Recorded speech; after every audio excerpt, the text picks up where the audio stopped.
Hey guys, welcome back to my channel. So today's video is going to be a little bit different because I have never posted about fragrances before, but I've always had a passion for fragrances and perfumes, and lately I've been really into it again, and even more recently I've stumbled across Kim Kardashian's KKW fragrances, and I have been loving them so far. But her last diamonds collection, I only purchased one of the diamonds because I was watching all the reviews beforehand and I loved the sound of the Courtney diamond, so that is the one that I bought. But then of course Kim announced that she was coming out with a Diamonds 2 collection, so I thought what better time than to try and make my first fragrance review video. So that is what we're doing today. So as you guys saw, I have all three right here with me. The funny thing actually is that I was on the text alert list. I don't really know what it's called, but they text you when there's a new launch or any updates. And the day that these were dropping at 12 p.m, I got a text at 11:45 saying you can shop early. So I was like, oh my god, went on the site, placed my order, and I think I was the last person on earth to receive my boxes. I believe they were about 2 weeks late, so that is why my review is probably one of the last ones on YouTube. But regardless, I'm still super excited, so let's just hop right into this video. I'm gonna start off with Courtney's because I feel like hers is the most controversial of this collection, which is kind of funny because hers was the most popular of the last Diamonds collection. But anyway, here is Courtney's. Hers is the ruby. And guys, can we just take a minute for this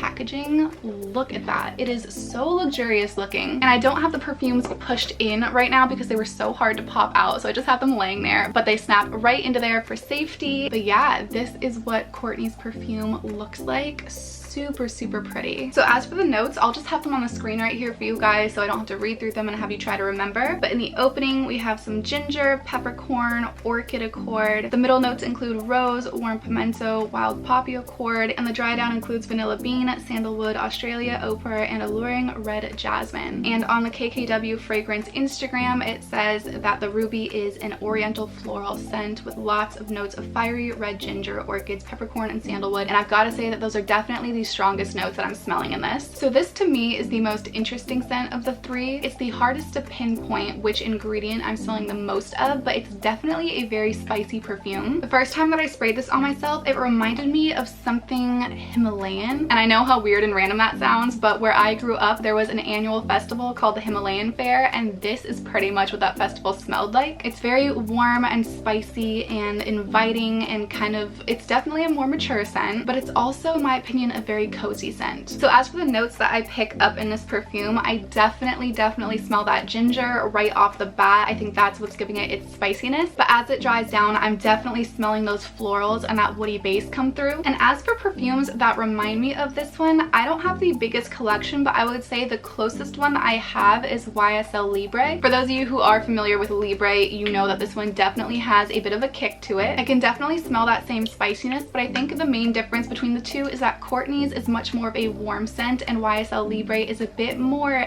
airy, more of a springtime. This is more of a fall and wintertime scent, and Libre is just a bit more cool toned, if that makes any sense. It's just not as warm as Courtney's. Also, comparing the notes of these two, I can see why they remind me of one another. YSL Libre has a dry down of, I think it was Madagascar vanilla and cedar, and like I said, Courtney's has vanilla bean and sandalwood, so they both have a vanilla-y woody base, and Libre also has some floral notes in it as well. I'll try to have both in comparison right here just so you guys can see for yourself. But yeah, they are definitely not identical. They do not smell the same, but to me they are similar, and if you liked YSL Libre, I have a good feeling that you will like Courtney's Ruby. Alright, so next I'm going to be talking about Kim's. Hers is the emerald fragrance, and again, this packaging is so stunning, I cannot get over it. And this is what the emerald bottle looks like. Such a beautiful rich green. So the reason why I wanted to talk about this one next is because Kim's is one that I heard the most positive reviews about. So the first time that I smelled this one, it was my favorite scent out of all three, but the more I smelled it, it became my least favorite, and I don't really know why, but let me tell you guys a little bit more about it. So I'll have the notes for you right here again, but on the KKW Instagram, they describe it as a green floral musky scent, and as you guys can see, one of the top notes is exotic evergreen accord. So when I first opened this, I was really expecting it to smell more like a forest, but to me, it smells like a mix between shampoo and gummy candy. Like, I don't even know which gummy candies, but just fruity gummy candies and some sort of fruity shampoo. That's exactly what this reminds me of. And then when I first sprayed it, it reminded me exactly of Versace's Dylan Blue. I don't have that scent in my collection at the moment, but I went to Sephora and I had them spray a bunch of it on this tester stick, and then I rubbed some of it on my wrist so I could smell it with my body chemistry as well. And at first they smelled so similar to me. Like, I couldn't really tell them apart, but once they dry down, there definitely is a difference. In Kim's, the middle notes include a bunch of different florals, and the dry down includes some nectar and some woodiness. But to me, when this dries down, it honestly smells exactly the same. I can smell some woodiness peeking through, but it still just smells like a fruity shampoo and some gummy candy. And as great as that sounds, I mean, it is great, but as great as it sounds, that's just not really what I usually go for. I usually go for more musky scents. I really do like fruity scents, but more gourmand scents, not so fresh and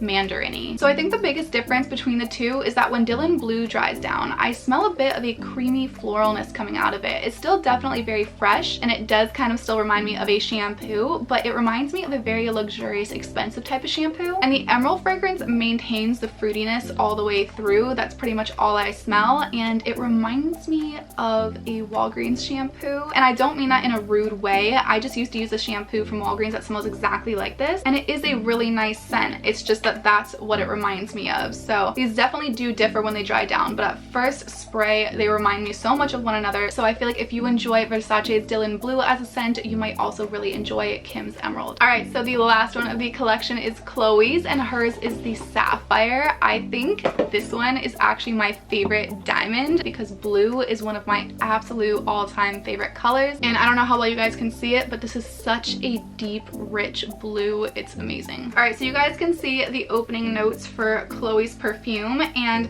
the only one that I really get is the mandarin. I do get a bit of that sea breeze, not much at all though. I'm really just getting a very strong mandarin scent. As for the middle notes, you can see we've got some florals in there, and for the dry down, there's whipped vanilla fluff, creamy tonka bean, and sun-soaked sandalwood. I smell a little bit of that vanilla, but again, that's the dry down, not the opening. So opening, all I smell really is mandarin. When this dries down though, now this could just be on my skin, the way that the perfume reacts with my skin, but there's one perfume and one perfume only that this smells identical to on my skin. I sprayed it on my clothing as well, and they did not smell the same, but for my skin chemistry, when this dries down, it smells exactly like YSL Black Opium. The openings though are very different. If you guys are familiar with Black Opium, you know that it has coffee in it, and when I first smell it, I smell coffee, musky, some vanilla, and maybe just a hint of fruity. But with these two, I found that they have very similar notes. I'll have them in comparison right here for you. They both have mandarin in them, they both have florals, and they both have some woodiness and vanilla. So to me, that explains why they smell really similar when they dry down on my skin. I've got to say though, it does take a solid 2 to 3 hours before they get to that point. Chloe's definitely does maintain that mandarin scent for a little while, but what's really interesting about Chloe's is that it does not dry down smelling like its opening notes at all. I would say out of all 3 KKW fragrances, Chloe's is the one that has the most character development. It starts off really fruity and then dries down much more creamy and sweet. And I would say its development is very true to its notes. It starts out more fruity, then you can smell that floraliness coming through, and then it dries down as whipped vanilla, creamy tonka, and some sandalwood. So it dries down much more creamy and warm, even though it starts off very bright and citrusy. So yeah, this is Chloe's Sapphire, and I feel like if you guys enjoy Black Opium but you also enjoy fruitiness in your fragrances, you might really enjoy Chloe's. All right, so as a rundown of all 3, Courtney's again is a very warm and spicy sort of floral scent. Kim's, in my opinion, is a very fresh, fruity, and shampoo-y kind of scent. And Chloe's is much more of a citrusy scent that dries down to a warmer, creamier, sweet scent. So now looking at them in terms of maturity, just by the way, I'm someone that believes that no matter what age you are, you should wear whatever scent makes you happy and confident. So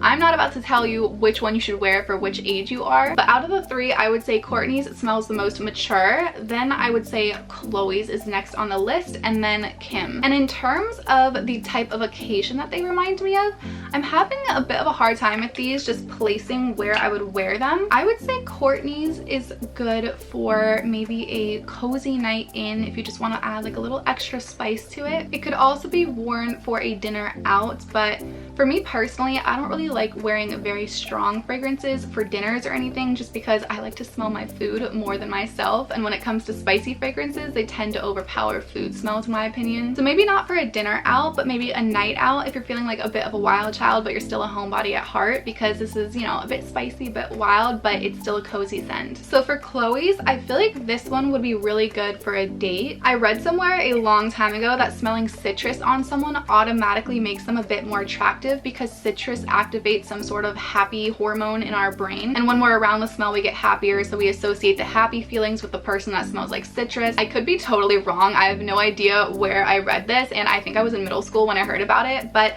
I think it's kind of true. Like, do you guys remember if you were ever in a classroom and someone started peeling an orange and you could just smell that citrus in the air and you just automatically kind of woke up and you were a bit happier? I don't know, maybe that was just me, but ever since I read that in middle school, whenever I was eating a mandarin or an orange during lunch or something, I would take the peel and spray a little bit on my wrist, and I would wear that for the rest of the day. That was my perfume back then. So anyway, yeah, I feel like this would be a good date perfume because it starts off fruity and flirty, and then it dries down a bit more creamy and sweet and warm and inviting. So hopefully if the date's going well, that's exactly how you want it to progress, right? So yeah, I would say it's a good scent to wear in general if you're trying to come across as flirty, warm, inviting, and an overall happy person. And then for Kim's, I can't really think of an occasion to wear this to, so I would say that this is just a really good everyday scent. Again, it's got that really sort of sweet fruity smell. I think I said fruit gummy candy sort of smell, and it also smells really fresh as well. Like I mentioned earlier, it smells like shampoo to me. So yeah, I would say this is an everyday wearable scent. You could spray it when you get out of the shower. You could spray it if you feel like you need a little freshening up. I also feel like Chloe's would be a really good everyday scent as well. I was just trying to think of an occasion that you could wear it to, and a date came to mind. So yeah, but I think those two are really good everyday scents, and that is all I have on that. So overall, I feel like this is a very solid collection. They definitely have a good variety of scents. Of the Diamonds 1 collection, I only got to smell Courtney, so I don't know what Kim's or Chloe's smell like. So I can't really say in my opinion if this collection is better than the last, but I've heard a lot of people say that. So make of that what you will. But yeah, in my opinion, they did a really good job on a really solid collection. So that is all I have for you guys today. I really hope you enjoyed this video. If you did, please don't forget to give it a thumbs up down below, and definitely go ahead and hit that subscribe button if you are interested in seeing more videos like this. Anyway, with all that said, I love you guys so much. Thank you so much for watching. I hope you have a great day or night wherever you are, and I'll see you in the next video.